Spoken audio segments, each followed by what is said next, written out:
New mothers are often disappointed and even ashamed when feelings about their bundle of joy begin to change. I felt scared, panicked, just overwhelmed, a feeling of kind of helplessness, like everything's on you. Dr. Teresa Whibley warns mothers to expect a bumpy ride after childbirth. I think many women are not prepared for some of the emotional effects of having a baby. It's obviously a very happy time usually for families, but you forget that there are great hormonal changes, there are great changes in family dynamics. Certainly there's huge changes in sleep. And it's really amazing to me that so many women do as well as they do in the postpartum phase. It's normal to feel sad or scared after giving birth. They're called the baby blues, and 80% of new mothers get them. But if these feelings last longer than 2 weeks, it's likely postpartum depression, which requires professional help for the sake of the mother and the baby.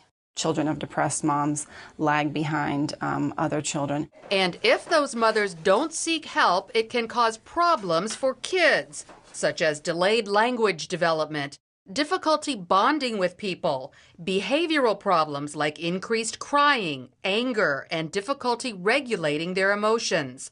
Psychiatrist Christine Truman says these impairments could last for years. The interesting thing is that the degree of impairment in the children seems to be related to the duration of the mom's depression. So the longer a mother is depressed, the more likely and the more serious the impairment would be in the child. About 1 in 5 mothers suffers from postpartum depression. Symptoms include sadness, guilt, or fear, sleeping too much or too little, or having trouble with their memory, concentration, or making decisions. Extreme cases of this depression are known as postpartum psychosis. The most tragic and well-known example of this happened in Texas when Andrea Yates drowned her 5 children. This acute state of postpartum depression occurs in 1 out of 1,000 new mothers.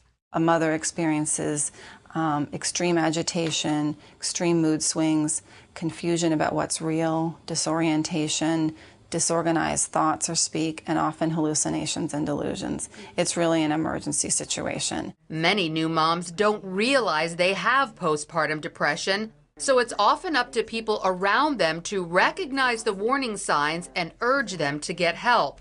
Treatment usually involves talk therapy and antidepressants safe for breastfeeding. Last month has probably been the happiest month I've had in quite a long time, just because I feel like I'm getting normal again. Postpartum depression, it's a biological illness, it's a medical illness. It's not caused by a weak personality, it's not caused by a failure on the mother to do what she's supposed to do. It's a biological illness. So it's not something a mom has any control over. That's because a pregnant woman's levels of the hormones estrogen and progesterone rise to very high levels. Then, within 24 hours of giving birth, those levels fall dramatically. Although hormones contribute to postpartum depression, so does the environment. For instance, women who live on military bases are at higher risk because they're separated from their extended family and often their husbands. In fact, women in Western cultures like the U.S. have higher rates of postpartum depression because they are more likely to raise their children virtually alone. So a big part of prevention includes emotional connection to church, family, and neighbors.